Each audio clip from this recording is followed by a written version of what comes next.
আজকের ভিডিওটিতে 2025 সালের মাধ্যমিক এবিটিএ টেস্ট পেপারের পেজ নাম্বার 255 জিওগ্রাফির অবজেক্টিভস কোশ্চেন সলভ করব। সমস্ত উত্তরের পিডিএফ আমার টেলিগ্রাম ও হোয়াটসঅ্যাপ চ্যানেলে তোমরা পেয়ে যাবে। তো সবার প্রথমেতে সঠিক উত্তর নির্বাচন দিয়ে শুরু করব। তো প্রথম প্রশ্নে এটা বলছে, দেখো যে শুষ্ক অঞ্চলে গিরিখাতকে বলা হয়, তো এর উত্তর হবে ক্যানিয়ন।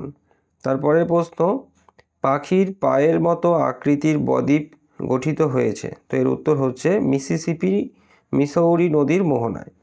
তারপরে ভারতের একটি লবণাক্ত হ্রদের উদাহরণ হলো, তো এর উত্তরটা হবে প্যাংগং। তো এর পরের পৃষ্ঠাতে রয়েছে, তো দেখো এখানেতে এই পরের পৃষ্ঠায় রয়েছে প্যাংগং হ্রদ।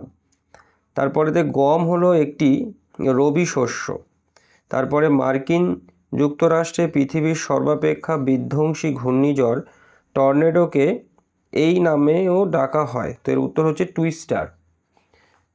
তারপরের প্রশ্ন, পৃথিবী ও চাঁদের মধ্যে দূরত্ব সর্বাধিক হলে তাকে বলে, তো এর উত্তর হচ্ছে অ্যাপোজি বলে। তারপরের প্রশ্ন, ভারতের বৃহত্তম বহুমুখী নদী পরিকল্পনা হলো, তো এর উত্তর হচ্ছে ভাকরা নাঙ্গাল। তারপরের প্রশ্ন, গঙ্গা নদীর উৎস, তো এর উত্তর হবে গঙ্গোত্রী। তারপরে ভারতের প্রায় মাঝখান দিয়ে যে অক্ষরেখা প্রবাহিত হয়েছে তা হলো, তো এর উত্তর হচ্ছে কর্কটক্রান্তি রেখা।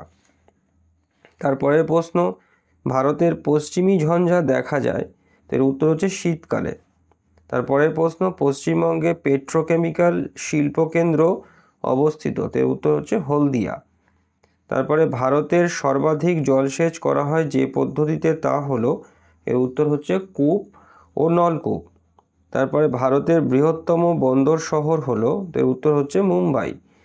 তারপরের প্রশ্ন, টোপোগ্রাফিক্যাল মানচিত্রে সমোন্নতি রেখা অঙ্কন করা হয় যে রং দিয়ে, তা হলো, এর উত্তর হচ্ছে বাদামি। এরপরের পার্টটি হচ্ছে শুদ্ধ অশুদ্ধ নির্বাচন। তো প্রথম প্রশ্নে বলছে নদীর গতিবেগ পরিমাপের একক হলো কিউসেক, তো এটা শুদ্ধ হবে। তারপরে সমুদ্রে ভাসমান বরফের স্তূপকে হিমশৈল বলে, তো এটাও শুদ্ধ হবে। তারপরে ভারতের আরাবল্লী একটি নবীন ভঙ্গিল পর্বত, তো এটা অশুদ্ধ হবে, কারণ আরাবল্লী প্রাচীন ভঙ্গিল পর্বত। তারপরে লোকটাক হ্রদ হলো ভারতের বৃহত্তম উপহ্রদ, তো এটাও অশুদ্ধ হবে। তারপরে ভারতের একটি বনজ ভিত্তিক শিল্প হলো কাগজ শিল্প, তো এটা সঠিক উত্তর, তাই শুদ্ধ হবে। তারপরে দেরাদুনে ভারতের কেন্দ্রীয় অরণ্য গবেষণাগার অবস্থিত, তো এটাও শুদ্ধ। তারপরে এলনিনোর বছরগুলিতে ভারতের মধ্যে বন্যা দেখা দেয়, তো এটা অশুদ্ধ হবে।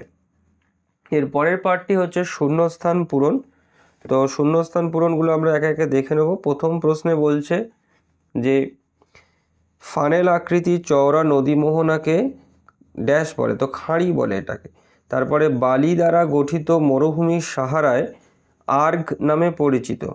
তারপরে বায়ুপ্রবাহের গতিবেগ নির্ণয় করা হয় অ্যানিমোমিটার যন্ত্রের সাহায্যে। তারপরেতে উপকূলীয় লবণাক্ত মৃত্তিকা ম্যানগ্রোভ অরণ্যের জন্য আদর্শ। তারপরে জামনগর পেট্রোরসায়ন শিল্পের জন্য বিখ্যাত। তারপরে দুটি কড়ির মধ্যবর্তী উঁচু অংশকে অ্যারেট বলা হয়। তারপরে মরু অঞ্চলে বায়ুর ক্ষয় বা অপসারণ কাজের ফলে মরুদ্যান সৃষ্টি হয়ে থাকে। আচ্ছা, তারপরেতে দেখো একটি বা দুটি শব্দে যে কোনো 6টি প্রশ্নের উত্তর দাও। তো প্রথম প্রশ্নে বলছে পৃথিবীর বৃহত্তম উপত্যকা হিমবাহের নাম কি, তোর উত্তর হবে হুবার্ড। তারপরে কেরলের উপকূলের উপহ্রদগুলিকে স্থানীয় ভাষায় কি বলে, এর উত্তর হচ্ছে কয়াল। তারপরে ভারতের সর্বাধিক জনবহুল রাজ্য কোনটি, তো এর উত্তর হচ্ছে উত্তরপ্রদেশ। তারপরে ভারতের প্রথম কাপড়ের কল কোথায় স্থাপিত হয়েছিল, তো এর উত্তর হচ্ছে ঘুষুরি। তারপরেতে পশ্চিম হিমালয়ের তাল কি, তো এটার উত্তর হচ্ছে হিমবাহ সৃষ্ট হ্রদ। তারপরে 2011 সালের জনগণনা অনুসারে ভারতের সাক্ষরতার হার কত, তো এর উত্তর হচ্ছে 74.04%। তারপরে একটি পৃথিবী বিখ্যাত সামুদ্রিক মগ্নচড়ার নাম লেখো। তো এর উত্তর হচ্ছে গ্র্যান্ড ব্যাংক। তারপরেতে ভারতের জরিপ সংস্থার প্রধান কার্যালয় কোথায় অবস্থিত? তো এর উত্তর হচ্ছে দেরাদুন। এরপরেতে স্তম্ভ মেলানো, তো ওজোন গ্যাসের প্রাধান্য এর সঙ্গে হবে হচ্ছে স্ট্র্যাটোস্ফিয়ার। ধান গবেষণাগারের সঙ্গে হবে কটক। বৃহত্তম মোটর গাড়ি নির্মাণ কেন্দ্রের সঙ্গে হবে গুড়গাঁও। আর সরলবর্গীয় অরণ্য হবে পাইন। তো আজকের ভিডিওটি আমি এখানেতেই শেষ করলাম। সমস্ত উত্তরের PDF আমার টেলিগ্রাম ও হোয়াটসঅ্যাপ চ্যানেলে তোমরা পেয়ে যাবে। সবাই ভালো থেকো। Thank you.